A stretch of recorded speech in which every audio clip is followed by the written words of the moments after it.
vazhdimësia përkundër dobësimeve dhe përkundër rënieve eventuale. Të ndërrozë lufta me shejtanin është betejë. Ka mundsi një betejë diku në humb, po tjetër fiton. Nuk duhet që një betejë humbur të dominojë komplet situatën, por ta marrim veten tonë. Sikurse përmenda më herët me istikfarin, apo edhe me shumë tjera. Nga se ka ardhur njëri tek Hasan al-Basri rahimullah, edhe i ka thonë, një njeri pendohet e bën mëkat prap. Pastaj pendohet e bën mëkat prap. Edhe e kalon pendimin nga se ka thonë që kjo është e pamundshme. Ka thonë shejtani don me qëto mi mujt apo. Do me kput përpjekjen e ndryshimit. Njëri për shembull të ndonjëherë ka mundsi pendohet nga një mëkat. Por fuqia e mëkatit është ende dominuese në jetën e tij. Prap nëse gjin rreth caktuara bën prap mëkat. Kjo është një humbje e një betejë. Që një e ka fituar, është pendu, po një e humb. Nuk ndalet tu. Vazhdo prap pendo. Si duhet. Tash edhe më fuqishëm kujdesim nga rënja ku ka herën e parë, e dytë, e tretë. Në çdo rënje le të jetë një përvojë e fuqishme që të fuqizon në betejë, e jo të dobëson në betejë.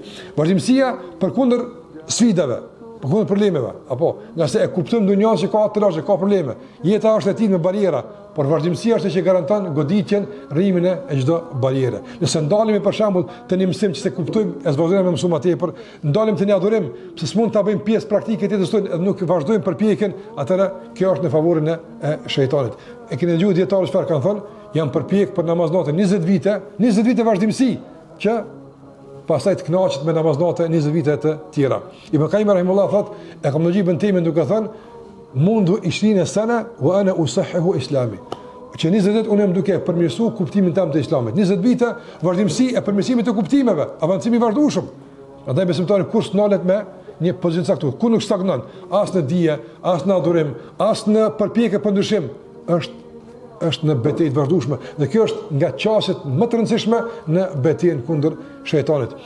Stagnimi ose vetëkënaçësia se na jemi më të mirët, na jemi që sa në islam, na që sa kemi bë diçka, dhe tash kjo nuk prodhon efekt të ndryshimit e të avancimit, por të stagnimit, kjo është në favorin e betejës të shejtanit kundër neve. Nëse vazhdimësia për të ndryshuar, për të bërë më e mirë gjithmonë, çdo ditë është çështje e dur. Thot Baqi ibn Makhlad rahimahullah, thot e kam shoqëruar Imam Ahmedin 20 vite, çdo ditë ishte ndryshe. Çdo ditë.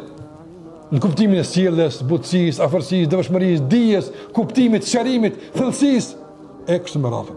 Andaj, një që po mënej mos më pa 5 vjet, domun kur gjë diçka në mungu nuk jetë. Për shkak se prap kur është çato muhabete e gjen, çato teme e gjen, në çat pozicion e gjen, kjo është çështje që jep me kuptues se ky njeri realisht nuk ka ecë në betejën e tij kundër shejtanit. Ama një besimtar që në javë mos më pa shë ndryshime të mëdha tek ai. Për shkak se ai në betejë të vazhdueshme për ndryshim, e kjo është çështja e duhur në betejën tonë kundër shejtanit, vazhdimësia e betejës dhe vazhdimësia e përpjekjes për ndryshim përkundër tash dështimeve, rënjeve të caktuara, ne vazhdojmë tutje për shkak se e kemi shpresën tek Allahu te barekuhu teala, i cili ka thonë walladine jahadu fina lanahdiyannahum subulana. Ata që përpjeken për mia dal, ata që përpjeken për marrit tek ne gjithsesi do të mundsojmë këtë sukses. Kjo është garancia e Allahut për sukses, por ai që përpjeket, ai që mundohet edhe në Allahun te barekuhu teala mbështetet.